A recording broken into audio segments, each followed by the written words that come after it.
Hey friends, now we're going to learn about Parshas Pekudei.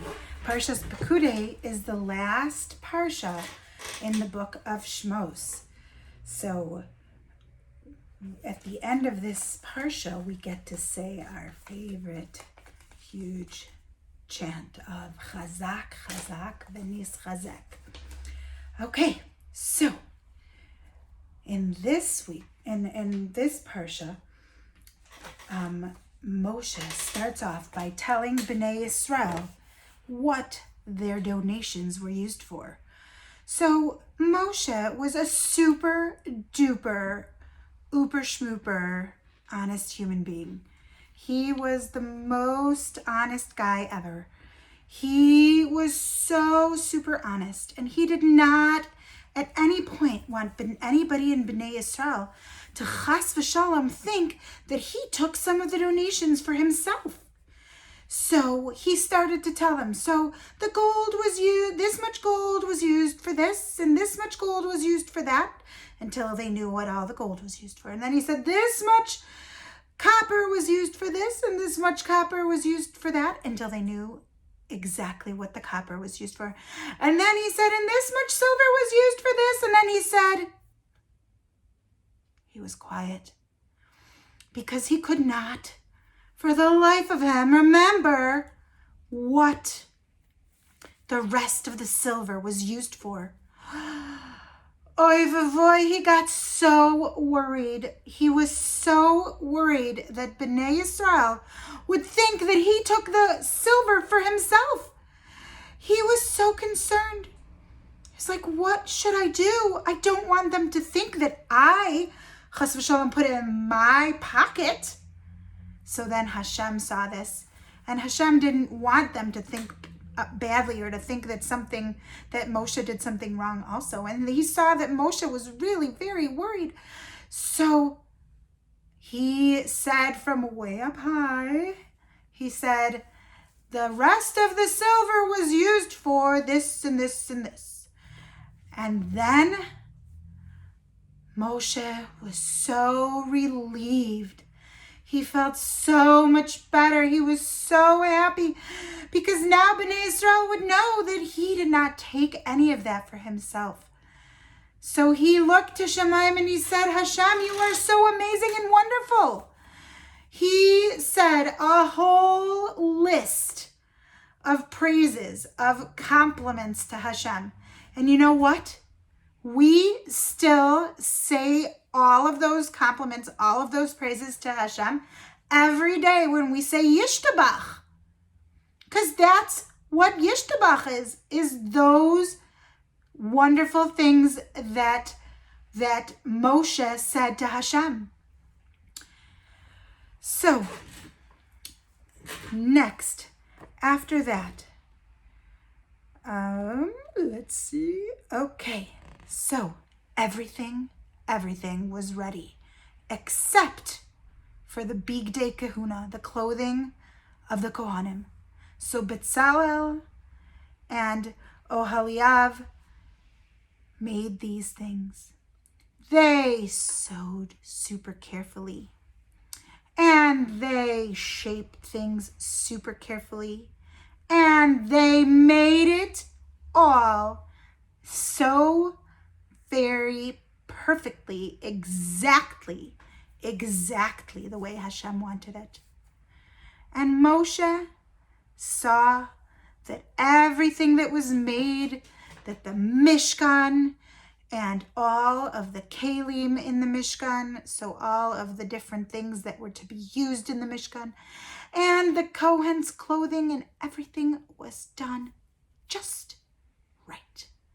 Moshe was so pleased that he gave a huge bracha to all of Bnei Israel. He gave a huge bracha that said, may Hashem's Shechina come and dwell, that means live, reside, rest, in the Mishkan that you built. That was a huge bracha. So, now, It was time to put everything together. Everything was getting put together. And Moshe was a little sad.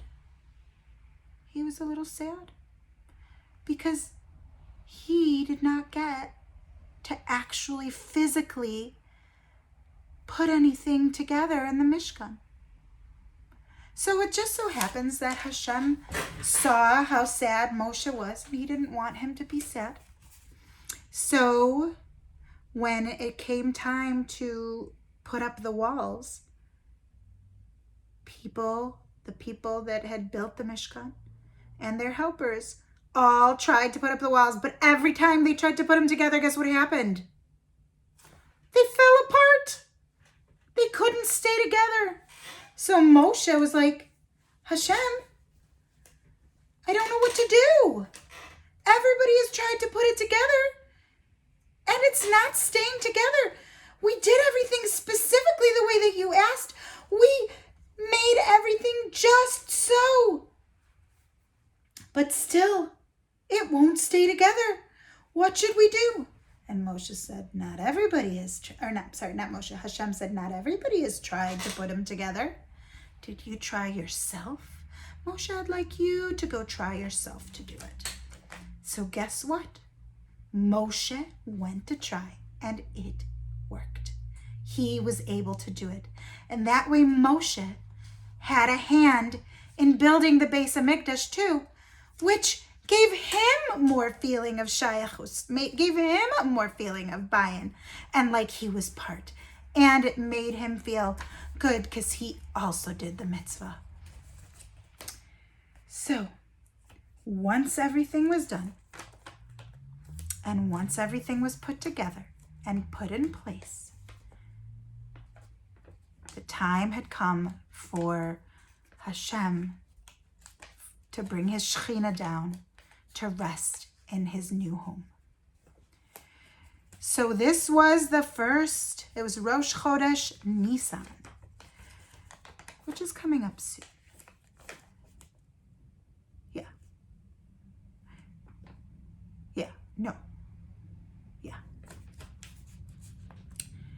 So Rosh Chodesh Nisan was Rosh Chodesh Nisan, and all of a sudden, or not all of a sudden, but the clouds, Hashem's clouds came down and rested on and around the new Mishkan.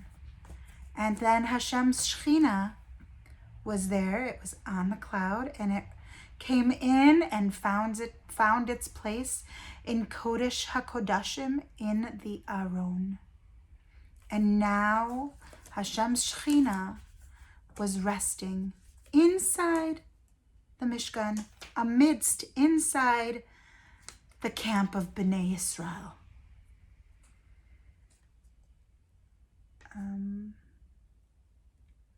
Okay. So that basically, my friends, is Parshas Pekudei. But now one more thing.